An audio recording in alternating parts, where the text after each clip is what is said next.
বান্দা যখন নামাজে দাঁড়ায় তখন সে নিজের রবের সামনে গিয়ে দাঁড়ায়। বান্দা যখন সিজদা দেয় কপালটা জমিনে দেয় না, রব্বুল আলামিনের কুদরতি দরবারে গিয়ে দেয়।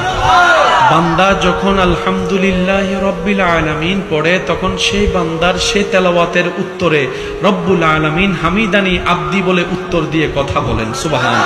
বান্দা যখন রুকুতে গিয়ে সুবহান রব্বিয়াল আযীম পড়ে তখন তার জীবনের গুনাহগুলা তার পিঠের উপর বোঝা হয়ে যায়। যখন সে সামিআল্লাহু লিমান হামিদা বলে উঠে সেই গুনাহগুলা ঝরে পড়ে যায়। সেই গুনাহ ঝরে পড়ে গেলে আপনি পবিত্র হয়ে যাচ্ছেন, নেককার হয়ে যাচ্ছেন। নামাজে দাঁড়ালে আপনার সওয়াব বাড়তেছে, নামাজে দাঁড়ালে আপনার গুনাহ কমতেছে। পেট তো কামড়াবে শয়তানের, সেজন্য শয়তান সবকিছু শুনাইলো ফজরের আজানটা শুনতে দেয় না। শয়তান সবকিছু শুনতে দিল, ফজরের নামাজের জন্য উঠা অ্যালার্মটা সে শুনতে দেয় না। একটু খেয়াল করে দেখবেন, সারা রাত যদি আপনার ঘুম নাও আসে, আজান শোনার সাথে সাথে কেমন জানি শরীরটা একদম ছেড়ে দেয়, শক্তি পাওয়া যায় না, ক্লান্ত হয়ে যায়। এগুলো সবগুলো চালাকি হচ্ছে শয়তানের। সেজন্য রব্বুল আলামিন শয়তানের পরিচয় করিয়ে দিয়েছেন, হে আমার বান্দারা, আদুউম মুবিন, শয়তান প্রকাশ্য শত্রু। এই কথা মাথায় রাখবা, এই কথা তুমি জেনে রাখবা। তো মুমিনদের কাজ কি? মুমিনদের কাজ হচ্ছে শয়তান বান্দাদেরকে রব থেকে টেনে জাহান্নামের দিকে নিয়ে যাবে, আর মুমিন বান্দারা শয়তানের মুখে লাথি মেরে রবের রহমতের দিকে যাবে, সুবহান। বান্দা যখন শয়তানের মুখে লাথি মারে আল্লাহর রহমতের দিকে যায়, এটাকে বলা হয় বড় জিহাদ। বড় জিহাদ, বড় জিহাদ।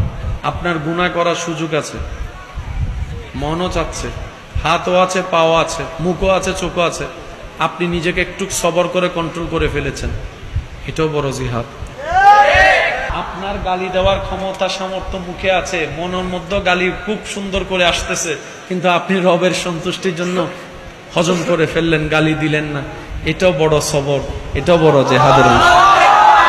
আপনার মন চাচ্ছে বোনের জায়গা বাইরের জায়গা না দিতে, কিন্তু আপনি রবের সন্তুষ্টির জন্য কোনো কথা প্রশ্ন দাড়ি কমা না চিন্তা করে যার জায়গা পায় তাকে জায়গা দিয়ে দিলেন, যে টাকা পায় টাকা দিয়ে দিলেন, কারোর সাথে সম্পর্ক একটু নষ্ট হয়েছে সুন্দর করে মিলাই নেওয়ার চেষ্টা করেছেন, এটাও একটা বড় জিহাদের অংশ, সুবহানাল্লাহ।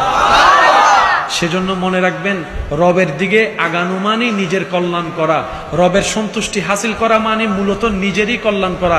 মনে রাখবেন, শয়তান এমন বাটপার যে আপনাকে লাগাই দিয়ে সে সরে যাবে। শয়তান আপনার আমার গুনার দায়ভার কখনো নিবে, সাজা তো নিবেই না, দায়ভারও নিবে না। আপনি আমি যদি যাই আল্লাহকে বলি, আল্লাহ ফজরের নামাজ আমাকে শয়তানে পড়তে দেয় নাই,